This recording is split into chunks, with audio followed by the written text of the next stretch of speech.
আসসালামু আলাইকুম। এখন আপনারা দেখবেন সংবাদ শিরোনাম। শেখ হাসিনার ফাঁসির আদেশ ট্রাইব্যুনালের মাইল ফলক বললেন অ্যাটর্নি জেনারেল। পৃথিবীর যে কোনো আদালতে একই শাস্তি হবে মন্তব্য চিফ প্রসিকিউটরের। আসামি শেখ হাসিনাকে 1400-র মতো ছাত্র জনতাকে হত্যা এবং 25,000-এর বেশি ছাত্র জনতাকে আহত করার দায়ে তাকে দোষী সাব্যস্ত করে মৃত্যুদণ্ড প্রদান করেছেন। এ রায় বাংলাদেশে ন্যায় বিচার এবং আইনের শাসনের জন্য একটি মাইল ফলক হয়ে থাকবে। খুনি শেখ হাসিনা এবং সাবেক খুনি স্বরাষ্ট্রমন্ত্রীর যেই রায়টি এসেছে সেটির সাথে আমরা একমত পোষণ করছি। মঞ্চতে ফাঁসি রশ্মি দিয়ে যেদিনকে রায় ঘোষণা করবেন সেদিন আমরা শান্তি পাবো। আমরা নিজেকে সান্ত্বনা দিতে পারবো যে না, আমরা শাস্তিটা নিজের চোখে দেখেছি।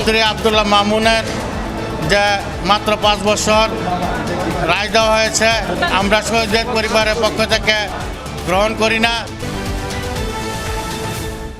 দেশে ফিরিয়ে সাজা কার্যকরের দাবি ভুক্তভোগীদের। চৌধুরী মামুনের লঘু দণ্ডে ক্ষোভ, রাজনৈতিক দলগুলোর ইতিবাচক প্রতিক্রিয়া। সামনের দিনের জন্য একটা উদাহরণ। পরিবারগুলো তাদের পূর্ণ ক্ষতির পূরণ হয়তো কোনোদিন হবে না, কিন্তু কিছুটা স্বস্তি তাদের হৃদয়ে এসেছে। আগামী 1 মাসের মধ্যে শেখ হাসিনাকে বাংলাদেশে ফেরত আনে এই রায় কার্যকর করতে হবে।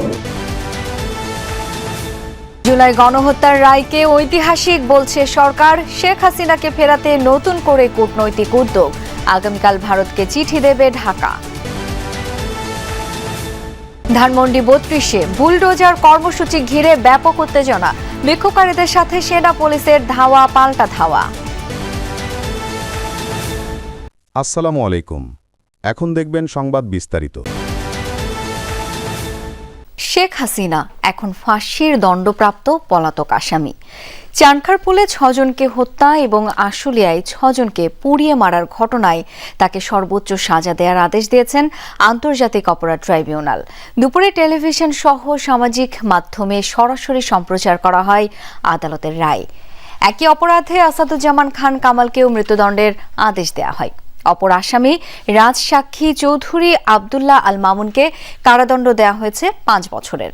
প্রতিক্রিয়ায় চিফ প্রসিকিউটর বলেছেন, রায়ের মাধ্যমে ইতিহাসের একটি অধ্যায়ের সমাপ্তি হয়েছে।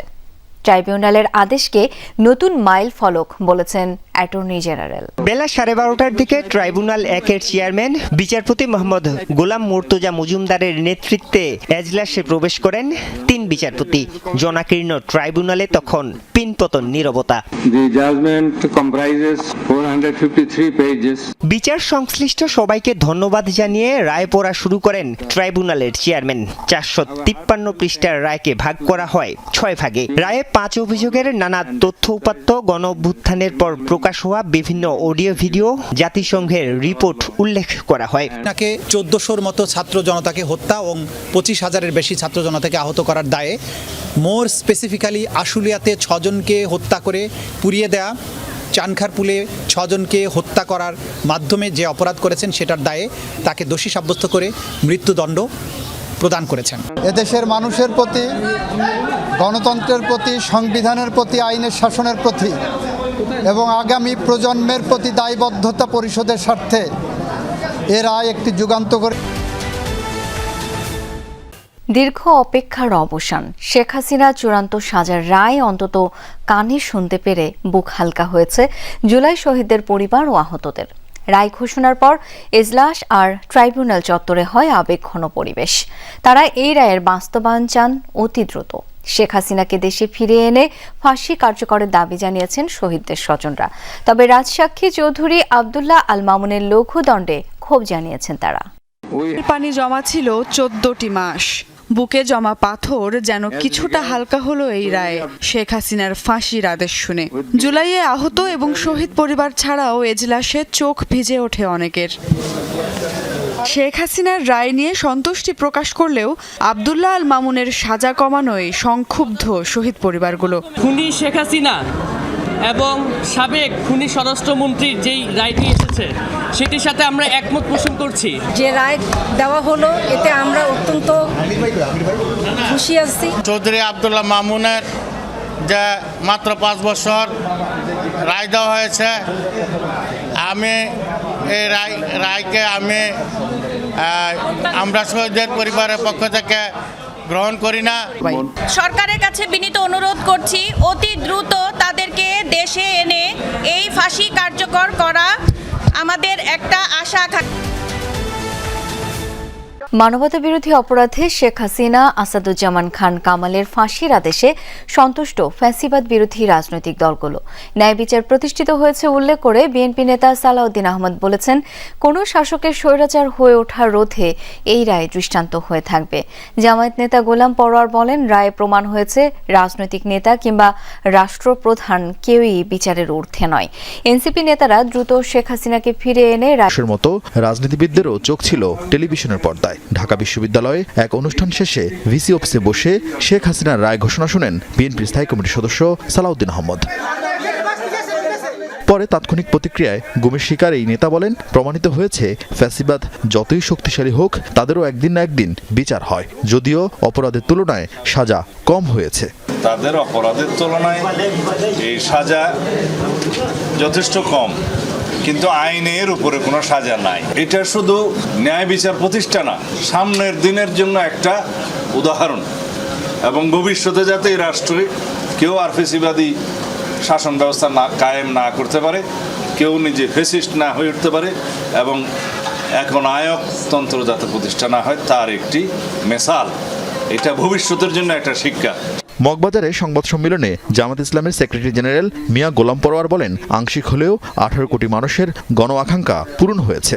আজকের রায়ের মধ্য দিয়ে অন্তত ক্ষতিগ্রস্ত পরিবারগুলো, তাদের পূর্ণ ক্ষতির পূরণ হয়তো কোনোদিন হবে না, কিন্তু কিছুটা স্বস্তি তাদের হৃদয়ে এসেছে, একটা সুবিচার তারা দেখতে পেল। রাষ্ট্র বা সরকার, তার কোনো প্রধান, কোনো কর্তা ব্যক্তি, রাজনৈতিক কোনো বড় নেতা যতই ক্ষমতাবান হোক, তারা যে আইন এবং বিচারের ঊর্ধ্বে নয়, এ রায়ের মধ্যে দিয়ে আজকে সেটি প্রতিষ্ঠিত হল। রায়ে তাৎক্ষণিক প্রতিক্রিয়া দেন এনসিপির এই শীর্ষ নেতাও। রায় দ্রুত কার্যকরে ভারত শেখ হাসিনাকে ফিরিয়ে দিয়ে সহযোগিতা করবে বলে আশা প্রকাশ করেন তিনি। শেখ হাসিনার বিচারের মধ্য দিয়ে শুধু বাংলাদেশ নয়, পৃথিবীর ইতিহাসে যত স্বৈরাচার ফ্যাসিস্ট শাসকরা রয়েছে তার বিচারের এক দৃষ্টান্ত হয়ে থাকবে। আগামী 1 মাসের মধ্যে শেখ হাসিনাকে বাংলাদেশে ফেরত আনে এই রায় কার্যকর করতে হবে। মাঠের রাজনীতি নিয়ে দ্বিধাবিভক্ত থাকলেও গণহত্যার দায়ে শেখ হাসিনার বিচারের প্রশ্নে সবাই ঐক্যবদ্ধ বলেও জানান রাজনৈতিক দলের নেতারা। জুলাই আগস্টের ভিকটিম হিসেবে আমরা এই দাবি জানাচ্ছি যে দ্রুত সময়ের মধ্যে আমরা রায় এবং রায় কার্যকর দেখতে চাই। রাষ্ট্রমন্ত্রী আসাদুজ্জামান খানকে ফেরাতে ভারত সরকারকে আবারও আনুষ্ঠানিক চিঠি পাঠাচ্ছে বাংলাদেশ। 2-1 দিনের মধ্যে চিঠি দেয়া হবে জানিয়েছেন পররাষ্ট্র উপদেষ্টা। অন্যদিকে আইন উপদেষ্টা জানিয়েছেন, এই দফায় ভারত তাকে ফেরত না পাঠালে তা হবে বাংলাদেশের মানুষের সাথে শত্রুতা ও নিন্দনীয় কাজ। তিনি জানান, রায় ঘোষণা হলেও এই নিয়ে কোনো আতঙ্ক নেই দেশে। ফেরত আনতে হবে, যেহেতু শাস্তি দিয়েছে কোর্ট, এবং সেজন্য আমরা ভারতকে অফিসিয়ালি জানাবো। 2 জনকে শাস্তি দেওয়া হয়েছে, আমি যখন তাদের ফেরত যাবো তাদের 2 জন। ৩৫ নম্বরে বঙ্গবন্ধুর বাড়ি ধুলোয় মিশিয়ে খেলার মাঠ বানাতে ছাত্র জনতার বুলডোজার কর্মসূচি নিয়ে উত্তেজনা চলেছে দিনভর। এক্সকাভেটর নিয়ে ভেতরে প্রবেশের চেষ্টা করলে লাঠিপেটা করেন আইন শৃঙ্খলা বাহিনী। কর্মসূচিতে আসা শিক্ষার্থী জনতার উপর কয়েক দফা সাউন্ড গ্রেনেড ও টিয়ারশেল নিক্ষেপের ঘটনাও ঘটে।